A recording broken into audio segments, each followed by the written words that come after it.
Good evening, and welcome. Tonight we delve into a question that sits at the intersection of public service, personal rights, and societal trust. Should politicians require mental health evaluations? This is a topic of considerable weight and sensitivity, touching upon the fitness of those who govern us and the very nature of privacy in public life. The pressures of political office are immense, and the decisions made by leaders can have profound and far-reaching consequences for us all. Joining us to debate this complex issue are two distinguished guests. Mr. Samuel Green, a renowned psychologist and political commentator who will argue in favor of such evaluations, and Ms. Olivia Chen, a human rights lawyer and former political advisor who will present arguments against mandatory mental health screenings for politicians. Each will begin with an opening statement, followed by a period of discussion and rebuttal, and conclude with closing remarks. We aim for a thorough and respectful exploration of all facets of this important debate. Thank you, Dr. Hayes. The question before us is not merely procedural. It strikes at the heart of responsible governance and the safeguarding of public welfare. I contend that mandatory, comprehensive, and impartially administered mental health evaluations for individuals seeking or holding high political office are not only justifiable, but essential. Public office, particularly at the highest levels, confers immense power and demands extraordinary resilience, sound judgment, and emotional stability, especially under duress. We routinely require stringent physical and psychological assessments for professions where public safety is paramount.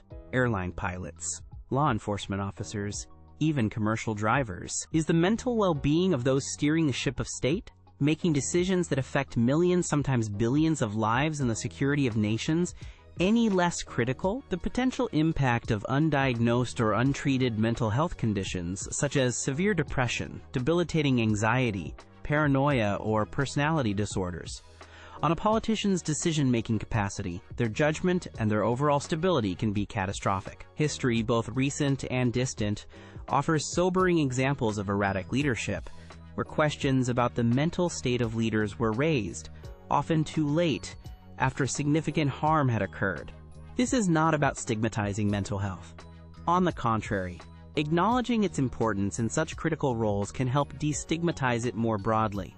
It is about ensuring fitness for office, about transparency, and about upholding public trust. Citizens have an undeniable right to be assured that their leaders are fully capable of managing the immense pressures and responsibilities entrusted to them. Therefore, implementing a system of regular, confidential, and independently reviewed mental health evaluations is a necessary safeguard, a prudent measure to protect our collective interest and ensure the integrity of our governance. Thank you, Dr. Hayes. While Mr. Green's concerns for public safety are understandable, his proposed solution, mandatory mental health evaluations for politicians, is fraught with peril and raises profound ethical and practical objections. Firstly, such a requirement constitutes a significant infringement upon an individual's fundamental right to privacy, including medical confidentiality. Politicians, despite their public roles, do not forfeit all personal rights.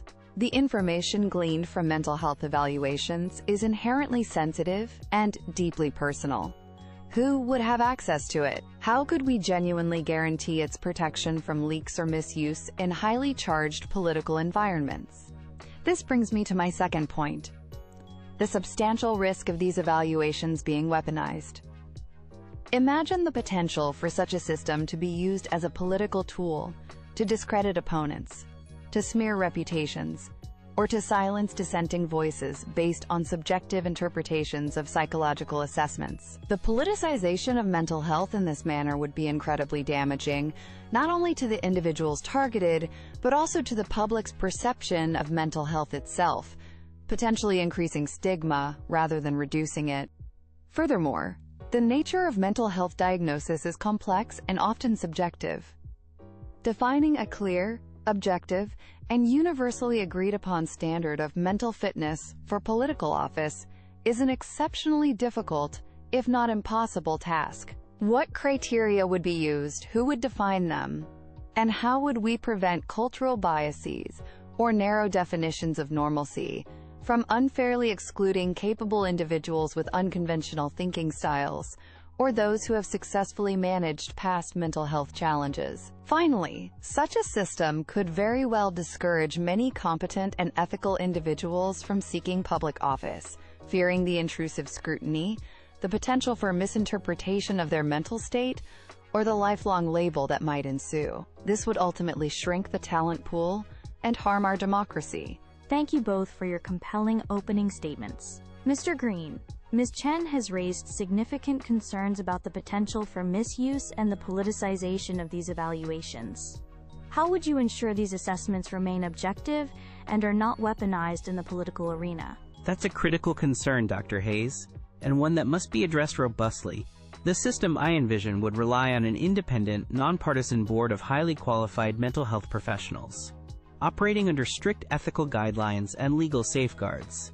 Results indicating no impairment to perform duties would remain confidential, perhaps with only a general fit for duty certification being made public. Only in clear cases of severe conditions demonstrably impairing cognitive function or judgment, directly relevant to the capacity to govern, would more detailed but still carefully managed information be considered for further action. Furthermore, there would need to be stringent penalties for any individual or group found to be leaking or misusing such information for political gain. The integrity of the process is paramount. Ms. Chen, Mr. Green emphasizes the, quote, fitness for duty aspect, akin to other critical roles, and suggests measures for confidentiality. How do you reconcile the right to privacy with what he terms the public's right to be assured of a leader's capability, especially when national security could be at stake? While I appreciate Mr. Green's suggestions for safeguards, the practical reality of creating a truly independent, nonpartisan, and leak-proof system in the often fiercely partisan world of politics is, I believe, overly optimistic. The stakes are simply too high, and the temptation for misuse would always be present. Moreover, who decides what constitutes severe conditions demonstrably impairing cognitive function? The line can be incredibly fine and subject to interpretation by the, quote, independent board, whose members would themselves be appointed, potentially through a political process. We already have mechanisms to assess a leader's capability: rigorous media scrutiny, public debates, their track record, and ultimately the electoral process itself. Observable behavior and performance are far better indicators than speculative assessments of an internal mental state. Mr. Green, Ms. Chen argues that existing public scrutiny and the electoral process are sufficient. Why do you believe these existing checks are inadequate in addressing the specific risks you've outlined concerning a politician's mental health? Existing checks are valuable, but they are often reactive, not proactive. Public scrutiny and the electoral process may identify issues, but sometimes only after significant damage has been done, or they may miss subtle but critical impairments. Furthermore, these processes can be swayed by charisma, political maneuvering, or misinformation, rather than an objective assessment of cognitive and emotional fitness. A dedicated evaluation addresses a specific type of fitness that other processes are not designed to, nor capable of, reliably assessing. And regarding the stigma, I believe that normalizing these checks, making them a standard expectation for high office, could actually reduce stigma. It frames mental health as integral to overall health and fitness for demanding roles, rather than something to be hidden or ashamed of. In conclusion, while the intention to ensure capable leadership is laudable, mandating mental health evaluations for politicians presents far more dangers than benefits. It is a path laden with unintended consequences for individual rights and for the health of our democratic processes.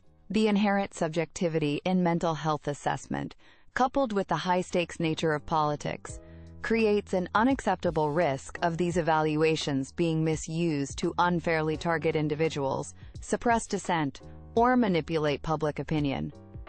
The potential for discrimination is palpable. Our existing systems of public accountability, a free press, open debate, and the power of the ballot box, though imperfect, are the appropriate and democratic means to assess those who seek to lead us.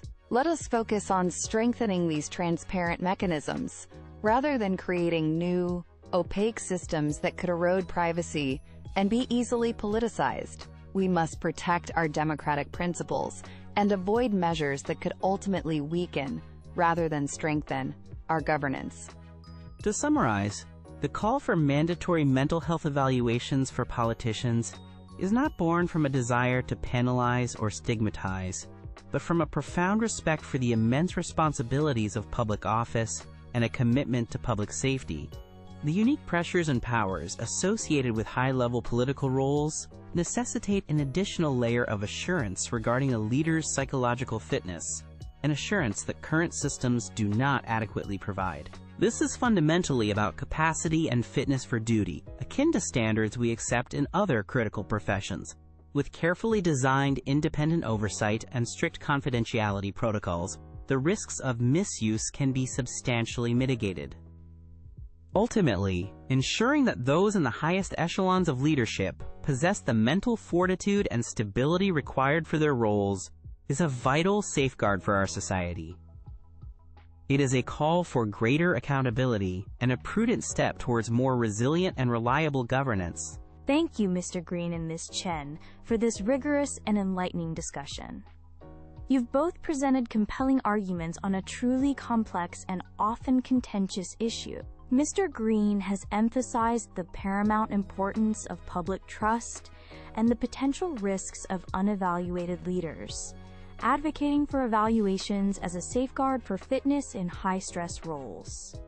Ms. Chen has strongly defended individual privacy and warned against the potential for misuse, discrimination, and the politicization of mental health, underscoring faith in existing democratic checks and balances. The question of whether politicians should require mental health evaluations clearly involves a delicate balance between public interest and individual rights, with significant implications for how we select and trust our leaders. We hope this debate has provided our audience with ample food for thought. Thank you for joining us.